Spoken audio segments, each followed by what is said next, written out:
Mrs. Danielle DeVita back with another video. I overheard someone say that marriage is overrated. A lot of women say, I like the strong silent type. Well, a lot of men like the feminine silent type. And for sure, it's going down. So a lot of times people are not getting the value. When to speak and when to be quiet is one of the most powerful. She's going to be aggressive, thinking that. And as someone who's been married for 12 years, she's driven, not lazy. And this will make yourself and get on the right path. That understand that you might be doing a disservice to your daughter. If you don't help her understand vetting and proper decision making, now she's going to be a basket case later. If you don't help her understand emotional intelligence, she's going to hold on to a lot of emotional baggage. If you don't.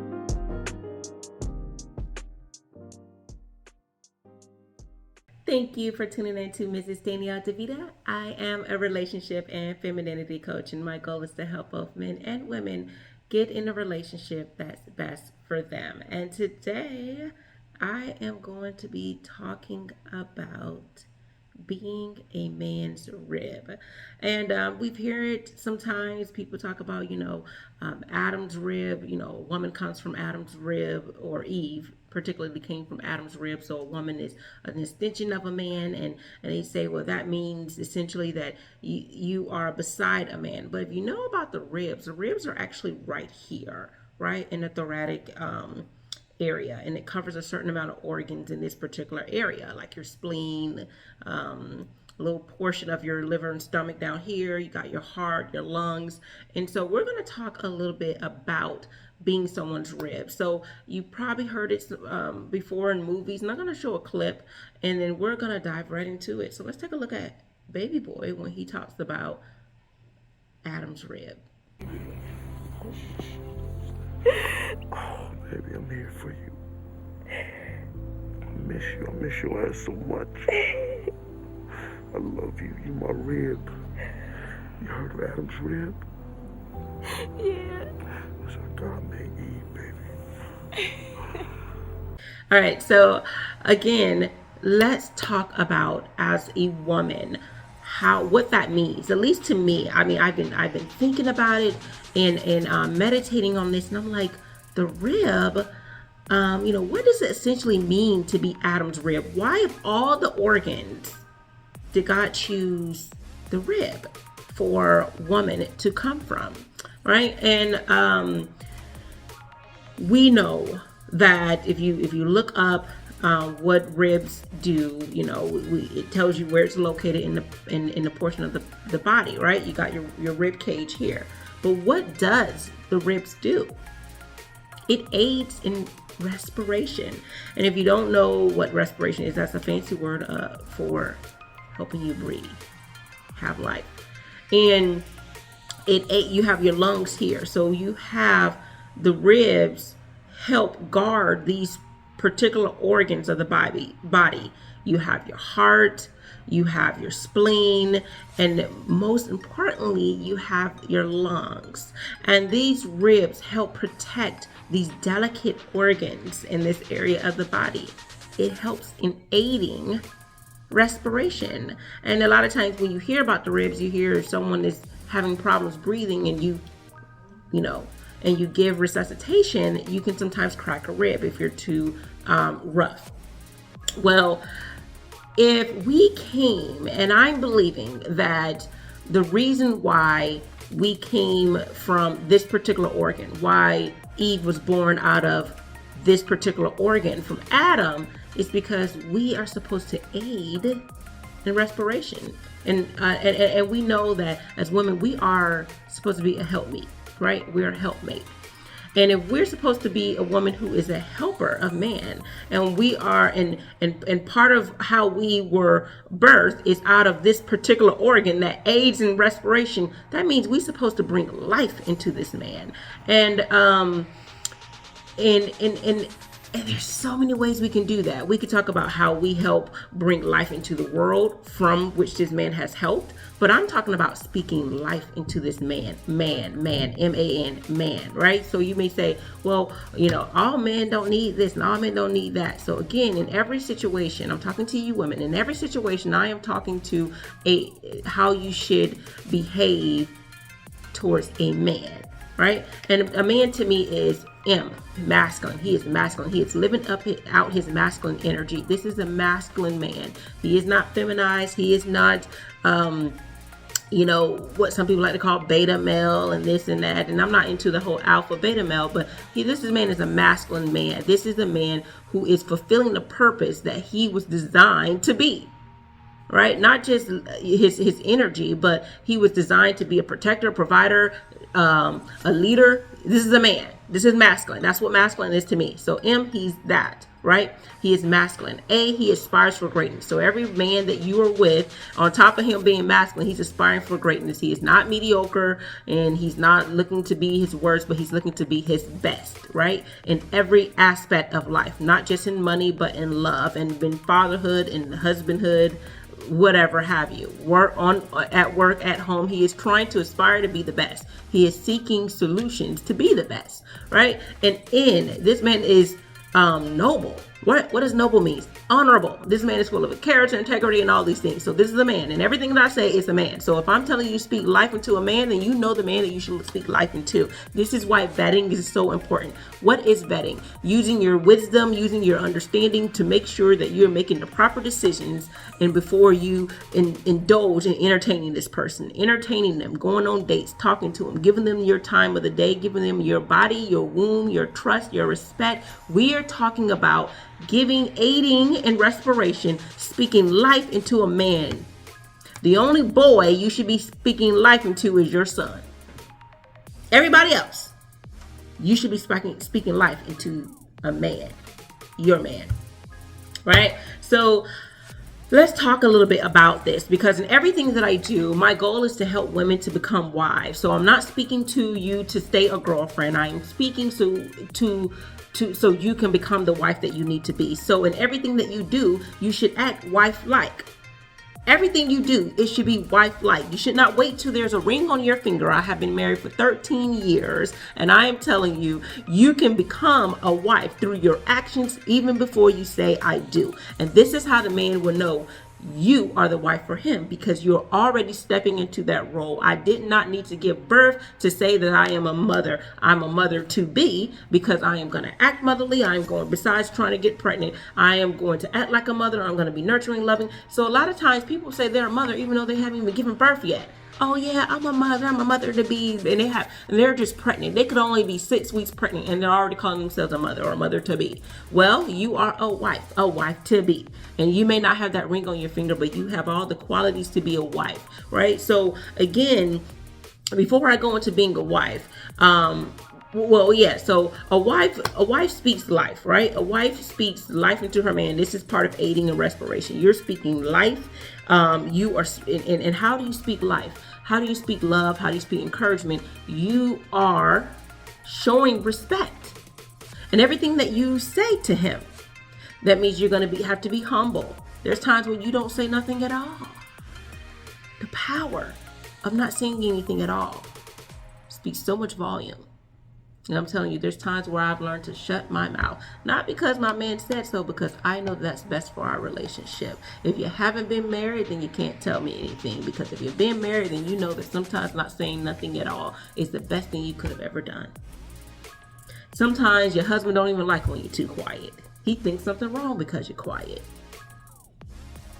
So again, you are supposed to have the same function as the rib. The whole point, at least in my interpretation, the reason why God chose us as women to be an extension of man, of Adam, right, is through the rib, is because we're going to be a part of aiding in respiration. We're going to help speak life into this man, speak encouragement, speak love. And I tell you all the time, it's not physical touch. Affirmation is one of the biggest things that men need as far as love language. We speak to them with respect. A part of the version of love for a man is respect. So how we speak to him, how we affirm him, how we show him that we love him, how we say, yes, you can do it. You can do it, baby. I believe it. Right? And I'm going to have some affirmation cards on how to do that. And I'll be letting you know about that soon. But that's one, right? The time you should be taking his breath away is in your image. The only time you should be taking his breath away is in your image. Your image could be, and I like to say your brand. Your image is in your inner beauty and your outer beauty. How you are through your character, your personality. I mean, he's just in love with who you are as a person, and he's in love with what you look like on the outside. That means you are protecting your brand by dressing in a way that is satisfying to him. And of course, you don't want to overdo it where you got other people messing up your marriage, being overly enticing, right? So you want to be take his breath away. We're not trying to tell you to take other people's breath away. You want to take your man's breath away, right? And again, if you're late in this, man is M, masculine, A, aspires for greatness, and N, noble. So anytime I say do things, it's for a man, not a boy, right? The only boy you should be speaking life into is your son, or if you're a caregiver of a boys, right? Your nephew or something like that, right? But again, these are your duties as a wife. So if you're a girlfriend and you're trying to be a wife, then you want to do these things. What is a wife? Wife. W-I-F-E. Or W is wisdom. So as a woman, you want to show wisdom. And wisdom is, and of course, in a sense, it is the knowledge that you get from God, right? A lot of people, when you hear wisdom in that way, but wisdom is using your experience, right? Your past to be able to ascertain how you should behave and what decisions you should make in the future. If you haven't learned from your past mistakes, if you haven't learned from the knowledge that you've gained, and a lot of times we think about wisdom as just someone telling us. Someone could just tell you, or you could make your own mistakes and then learn that way. But what a shame if everything you do is learning from, not learning from others' mistakes, but you want to make the mistakes yourself. That's not wisdom. Only a foolish person would want to go through these things all by themselves, have these same problems instead of dodging a bullet, essentially. You don't want to go through the same thing someone else went through just to learn. Use your wisdom. Use the fact that other people's experiences, maybe experiences you have, maybe things that may have almost happened. Use all of those to form a decision to make sure, hey, I don't want to do this again. I saw what mom did and I don't want to do it. So that's wisdom. I'm not going to do what mommy did. Oh, I saw what sister did. I saw what grandma did. I don't want to do that. I don't want to bring on this generational curse by doing the same thing that they did. I want to do something different. That's wisdom. Oh, well, you know what? I did this in my last relationship. Let me try something different this time so I can get a different result. Right? And that is wisdom. Using your past experiences, other people's experiences, things that you've learned through educational knowledge. That's all wisdom. So a wife is someone who uses wisdom. When to speak, how to say it, when to say it, what to do, how to do it, when to apologize, when to move on, how to be a peacemaker.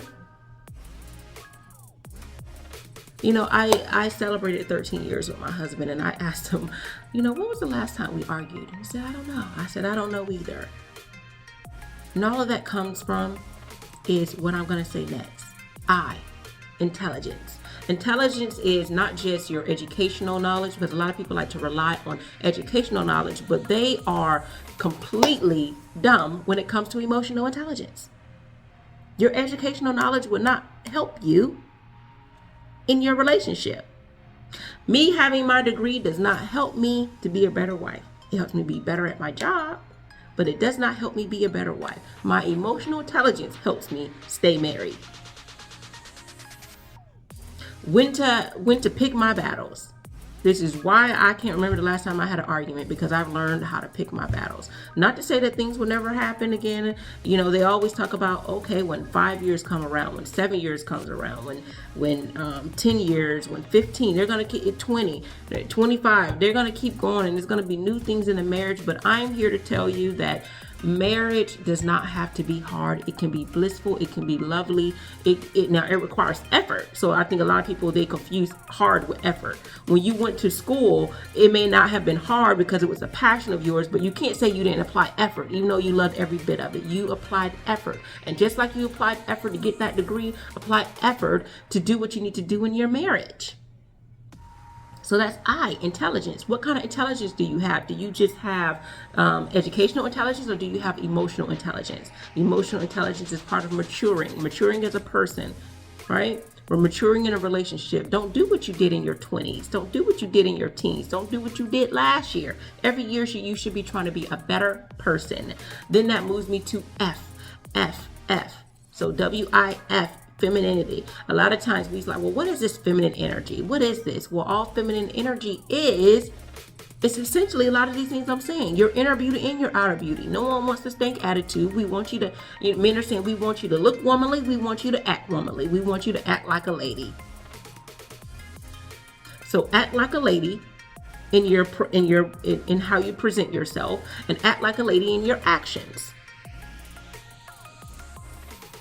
We don't need you on the streets acting all ghetto and hood. We don't need you in the streets rolling your neck and rolling your eyes. We don't need you snapping your fingers. We don't need you being physical. What we need is for you to act like a lady and look like a lady. That's what we want. And that's what men are saying. This is what a wife is. You are a one who has wisdom, you have emotional intelligence, and you are feminine. And a lot of these feminine traits that I mentioned about speaking life, encouraging, be nurturing, be loving, all of these things is part of femininity. Femininity, a lot of times people just want to talk about, oh, how to be soft, how to look pretty. As you can see, I'm not all into the fanciness of those things, because none of those things matter is when, if your inner beauty is a hot mess and you look toe up from the flow up, and how you act. E, empowering. Empowering. And so when I say being a wife, it's not enough just to have wisdom, intelligence, and being feminine, but you need to be empowering to those around you, including the man that you're with. If the person that you're with is not empowered by you to want to do and be better, it's time to move on. And I'll say it again. If the person that you're with is not being empowered to do and be better by being with you and want to do better by you, it's time to move on, because that means you're not adding any value to their life. Because if you're not adding any value to their life, then how are they going to, what is that? How's that going to help you? And if they're not adding value to you, like again, when I said man, I said A is aspiring. So if he's not aspiring for greatness, and then you are not empowering him to even want to pursue that greatness. And whenever he gets discouraged, pursue that and help him say, you are great. You can do those things. If you're not doing that and he's also not aspiring, that relationship is not going to go anywhere, because he's not aspiring and you're not empowering. You know, they say a lot of times when men are doing great things, you know, there's a good woman behind them. That's true, because she's there empowering him. And he already had the drive to want to aspire for greatness. So a lot of my videos, a lot of women say, well, why do you keep telling women to be with potential? But when I say potential, I'm saying this man already saw his own potential and he's moving in that direction, not you pushing him. It's not enough to empower someone who's not inspired to do anything. So again, if you are a wife, go ahead and click like on here. If you know that you're a wife, whether you are actually a wife right now or you're living up to these expectations, go ahead and hit the like button. Go ahead and subscribe, because I'm trying to help women become wives. And all of these things I will be telling my daughter too when she gets of age. Right now, she's a little tight right now. So right now, she won't know these things yet, but I will be helping her be a wife. Right? Because she is going to be a woman full of wisdom. She is going to be intelligent, having not just educational, but emotional intelligence. She's going to have feminine energy, and she's going to be empowering, and she's going to be with a man, one who is masculine, aspires for greatness, and he is noble. What does noble mean? He is honest. He is honorable. He is one to be respected. He is someone who has integrity, right? You want to be with someone who has good character, who has morals and values. That's what all that is. So anything I tell you, I'm not trying to tell you to do it with a boy. I'm telling you to do it with a man. M-A-N, man. He is masculine. If you got a man with feminine energy, you're with the wrong man. If you got a man who don't want to do nothing, then he's not aspiring for greatness. If you got a man who has no integrity, he's not noble. He doesn't have, in noble, so that means he doesn't have any integrity, morals, values. Then you are with the wrong man, or you're not with a man at all. You're with a boy. I am with a man, and I am a wife, figuratively and literally, and I'm trying to help you be a wife to a man. All right, so if you like this video, go ahead and subscribe, like, watch me on TikTok, Facebook, Instagram. I'm all there. All right, take care. We live in a world where femininity, marriages, family, and courting is no longer valued. We live in hookup culture, situationships, and struggle love. The number one reason women struggle in long-term relationships, number one, femininity, and number two, staying in a relationship or entertaining people longer than the woman should. My name is Danielle DeVita, and I'm a relationship and femininity coach. I've been married for 12 years, and I want to help you get on your feminine journey and vet for the right man today. For more of my content, you can visit MrsDanielleDeVita.com, or you can go to YouTube, Instagram, or my Facebook page. Get on your feminine journey today.